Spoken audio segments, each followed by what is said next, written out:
Police have made another arrest in the Great Escape in New Orleans, but it isn't one of the 10 escapees. 33-year-old Sterling Williams is a maintenance worker at the Orleans Parish Justice Center. He's sitting in jail tonight facing 10 counts related to Friday's escape. You could tell from this photo that the inmates got out by removing a toilet and a sink from a cell wall. But notice there's no water flooding the floor. That's because Williams allegedly shut off the water to the cell beforehand, according to the arrest affidavit. Williams told investigators that one of the inmates, Antoine Massey, threatened to, quote, shank him if he didn't turn off the water. Massey and 5 other convicts are still at large, and they are considered armed and dangerous. The New Orleans chief of police says those inmates are still believed to be within the city limits. The 4 they've already rounded up may have found it too easy to get out of jail, as they wrote on the jail cell wall, but not easy enough, apparently, to leave the city. And in addition to that maintenance worker, 4 other employees at the jail have been suspended. It's unclear whether that includes the lone guard who was monitoring the prisoners and who stepped away to get food as those prisoners broke free. At a city council meeting earlier today, Sheriff Susan Hutson, who oversees the jail, took full responsibility for the escape, but she also blamed the failure on insufficient funding.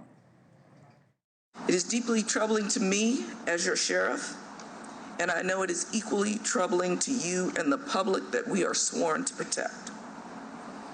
As your sheriff, I take full accountability for this failure. We have submitted multiple requests over the years for staffing, maintenance, and infrastructure upgrades needed to safely run this jail.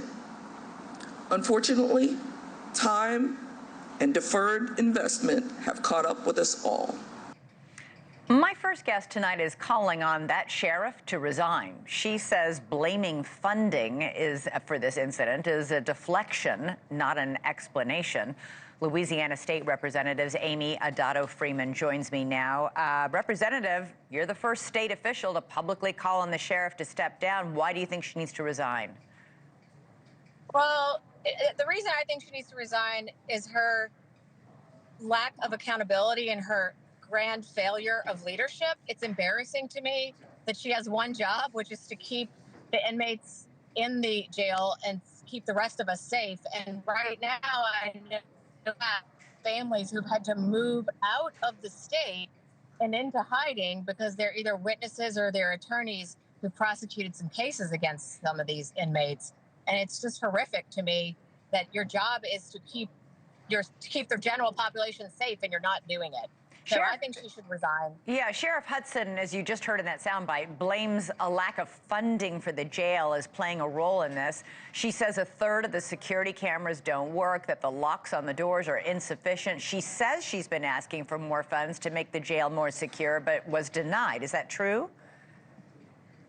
Well, in my experience, her team has asked me for funding for some programming for domestic violence, and I just added some things to the budget for her office, but no one ever mentioned to me that there were broken cameras or there were doors that didn't function properly. So if she needed that funding, she didn't ask me for it, and we're in the budgeting process, and I sit on House Appropriations. You said actually she has $14 million in reserve. Why wasn't she spending that on fixing the cameras and the locks? Exactly. She could use that money and leverage those funds and bond them out. I mean, there's a lot of ways to run a budget. I'm on the budgeting committee. I run my own business. I understand budgeting. Clearly, the sheriff doesn't understand budgeting, or she would have budgeted for infrastructure first. Infrastructure is critical here. Federal monitors who came in and took a look at this jail last year twice warned of serious problems at the jail under Sheriff Hutson's leadership. They said the jail was understaffed, that high-risk inmates were not segregated and kept separate from the general population. They also found that inmates were often left completely unsupervised in their cells. Why wasn't any of this fixed after not 1 but 2 of these reports last year? I wish I knew the answer to that, because this is why I think she should resign. If you've already been given the instructions on how to fix the jail, you should fix it. You shouldn't be, waiting till tell everybody that you don't have the money. She really should be taking responsibility I understand today at the city council hearing, I was in Baton Rouge for House action and for voting in the House floor, but I understand she did do some acceptability and apology, but she can't be blaming others. The buck stops with her. She is the sheriff. The inmates who escaped exploited some of the very problems that the federal monitors warned about. The feds wrote in the fall of last year that they, quote, strongly urged the sheriff's office to reestablish a high security unit. Yet all the inmates, many of whom were, convicted killers, they were the very definition of high security risk. They were not in a high security unit. They were instead housed on the first floor of the jail, making it very easy for them to escape.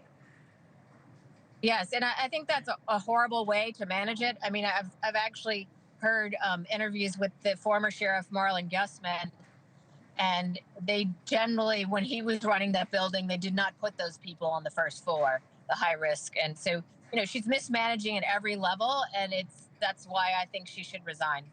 Do you think other public officials in your state will follow your lead and ask for her resignation?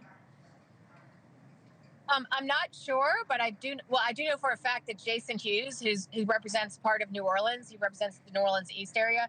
He came to the House floor with me today. So there's another Orleans Parish representative, Jason Hughes, who has now joined me in calling for her resignation. And he also, like me, is a Democrat who represents New Orleans. And we went to the House floor to tell our colleagues that the two of us feel like she should resign. And finally, you mentioned in your first answer about the fact that so many of the witnesses who had testified in these escaped inmates' trial proceedings, the prosecutors who had prosecuted these men, they have left the state and gone into hiding. How big a safety issue is this for the public at large in New Orleans and the surrounding areas? Well, this could be huge. I mean, we have a lot of senior citizens. We've had carjackings against senior citizens. I'm really worried about where these inmates might go. I mean, we now have a $20,000 reward for any information leading to the capture of each inmate, which I hope will help in finding them. But right now, the fear is, we have a lot of older women who go to church daily, and they're not going to their church services because they're afraid something might happen to them with these kind of people running through the street. Thank you for watching. Subscribe below and download our NewsNation app right now on your phone, and you will get fact-based, unbiased news for all Americans.